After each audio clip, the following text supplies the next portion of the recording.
નમસ્કાર વિદ્યાર્થી મિત્રો, હું છું આર એમ પટેલ અને તમે જોઈ રહ્યા છો ક્લેવર એકેડેમી યુટ્યુબ ચેનલ। તો આજના વિડીયોની અંદર આજે આપણે જોવાના છે ધોરણ 9 વિષય ગણિત મોસ્ટ આઈએમપી પ્રશ્નો જોવાના છીએ અને એની અંદર 29/7/2024 રોજ તમારી એકમ કસોટી લેવાની છે, એના મોસ્ટ આઈએમપી જોવાના છીએ। જોઈ લો, આજ પૂછાશે વિદ્યાર્થી મિત્રો। તો વિદ્યાર્થી મિત્રો દાખલા જોઈને જજો, તમને ખૂબ જ હેલ્પફુલ થશે। કશું તૈયાર ના કરો એના કરતાં આ દાખલા કરીને જવા કેટલું સારું। ચાલો વિદ્યાર્થી મિત્રો, તમારો ટાઈમ વેસ્ટ ન કરતા વિડીયોની શરૂઆત કરીએ।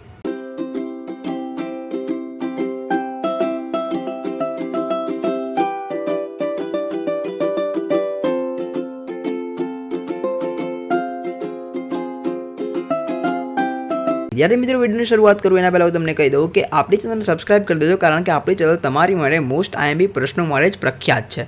તો મોસ્ટ આઈએમપી પ્રશ્ન ચાહે वो આઈએમપી તમે કહો એની પ્રથમ પરીક્ષા હોય, સેકન્ડ પરીક્ષા હોય યા તમારી એન્યુઅલ પરીક્ષા હોય, એના મોસ્ટ આઈએમપી તમને આપણી ચેનલ પર મળશે જ, એટલે સબસ્ક્રાઇબ કરી દેજો। તો ચલો જોઈ લઈએ વિભાગ નંબર બી, એટલે કે 2 ગુણના પ્રશ્નોની આપણે વાત કરીશું। 2 ગુણની અંદર તમને કયા દાખલા પૂછાઈ શકે છે। તો એકદમ ઇઝી પેપર કાઢવું હોય તો એક આ પ્રકારનો પ્રશ્ન પૂછાઈ શકે, 3 અને 4 વચ્ચેની 6 સમય સંખ્યા શોધો। પણ થોડું આમ મિડલ લેવલનું પેપર કાઢવું હોય તો એક આ પ્રશ્ન પૂછાઈ શકે, 3/7 અને 5/7 વચ્ચેની 4 સમય સંખ્યા શોધો। પણ વિદ્યાર્થી મિત્રો, આ બંનેમાંથી એક તો દાખલો આવશે જ, ભલે સંખ્યા બદલાઈ જાય, રકમ બદલાઈ જાય, પણ આ બંનેમાંથી એક લખી લો, એક દાખલો આવશે। એટલે પ્રેક્ટિસ કરીને જજો આ બંને દાખલાની। ઓકે, હવે વિદ્યાર્થી મિત્રો અહીંયા આપણે વાત કરી લઈએ, એક આ દાખલાને બી પ્રેક્ટિસ કરીને જજો। 0.1 અને 0.11 વચ્ચેની 5 સમય સંખ્યા લખો। વર્ગમૂળમાં 2, વર્ગમૂળમાં 3 આવો બી એક દાખલો પૂછાઈ શકે છે। પછી 1.27 ને પી પૂર્ણા ક્યુ એક P/Q સ્વરૂપમાં દર્શાવો। P/Q એક આવો બી પૂછાઈ શકે છે, બરોબર।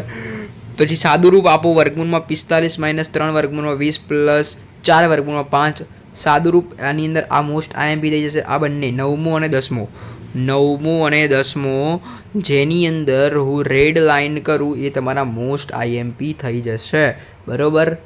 જેની અંદર રેડ લાઇન થાય એ તમારા શું થઈ જાય, મોસ્ટ આઈએમપી। તો વિદ્યાર્થી મિત્રો આ જોઈ લેજો, આ 10માંથી મેં તમને મોસ્ટ આઈએમપી કહી દીધા છે કયા કયા છે, ઓકે।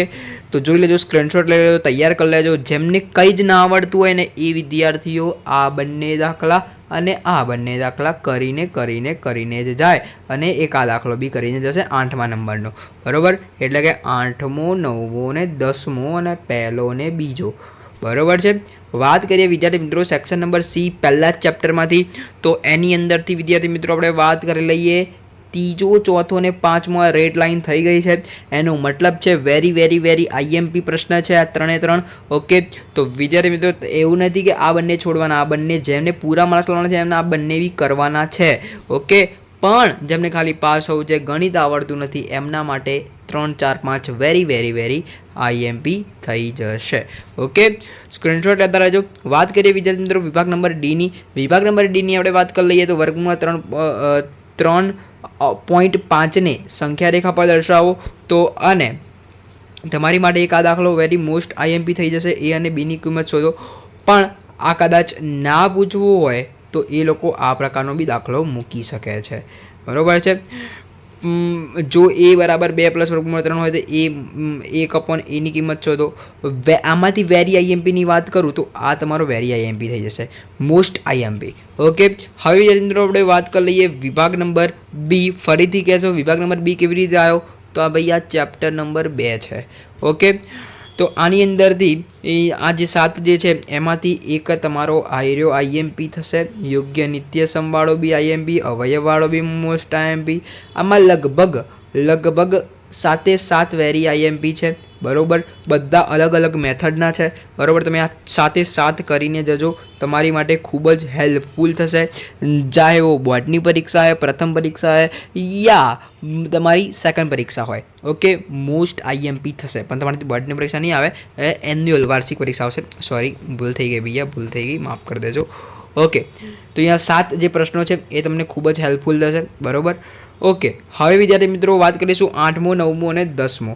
આનું શું કરવાનું, તો આમાં વિસ્તરણવાળો મોસ્ટ આઈએમપી છે, બરાબર। આ કરીને જ જજો, બીજું કોઈ કે ના કે, આ તો કરીને જ જવાનું છે તમારે, 8મો દાખલો કરીને જ જવાનું છે. Very very very most IMP છે, બરાબર. અને 9મો ને 10મો બી કરીને જજો, બરાબર. જે મોસ્ટ આઈએમપી કીધા છે તૈયાર તો તમારે કરવાના જ છે ને છે. ઓકે, હવે વિદ્યાર્થી મિત્રો આપણે વાત કરીશું વિભાગ નંબર સી અને લાસ્ટ દાખલા તરફ જઈએ છીએ. તો 3 ગુણના દાખલા છે. તો આમાંથી વેરી મોસ્ટ આઈએમપીને આપણે વાત કરી લઈએ તો સાબિત કરો વાળો દાખલો, હવે અવયવ વાળો દાખલો છે, ધનનું મૂલ્ય મેળવ્યા સિવાય, આ બધી અલગ અલગ રીતો છે. એટલે તમારે કરવાનું હતું છે જ બધું, બરાબર. આ 6 દાખલા તમારે તૈયાર કરવાના છે. પણ આમાંથી વેરી મોસ્ટ આઈએમપી કહો તો બીજો અને ત્રીજો વેરી મોસ્ટ આઈએમપી થઈ જશે. સ્ક્રીનશોટ લઈ લેજો, જેથી એ બધા દાખલા ચોપડીના જ છે, બરાબર છે. તો સ્ક્રીનશોટ લઈ લેજો, સોલ્યુશન લઈ લેજો, બરાબર. તમે ટ્યુશનની અંદર જતા હોય કે આ યુટ્યુબની અંદર શીખતા હોય તો તમારી જોડે સોલ્યુશન તો હશે જ ચોપડીનું. ઓકે, તો જોઈ લેજો. તો વિદ્યાર્થી મિત્રો, આ વિડીયો તમને થોડો પણ હેલ્પફુલ થયો હોય તો તમારા મિત્રને શેર કરી આપો યાર. ટ્યુશનના મિત્ર હોય, સ્કૂલના મિત્ર હોય, ગમે તેને શેર કરી આપો, બરાબર છે. તો એ જોશે તો એને બી હેલ્પફુલ થશે, એને બી કંઈક નવું આવડશે, બરાબર. વિડીયો સારો લાગે તો લાઈક કરજો, ચેનલની અંદર નવા તો ચેનલ સબસ્ક્રાઈબ કરજો, બેલ આઇકનને જરૂરથી પ્રેસ કરજો. મળીશું નેક્સ્ટ વિડીયોમાં. ત્યાં સુધી good bye, take care, all the best.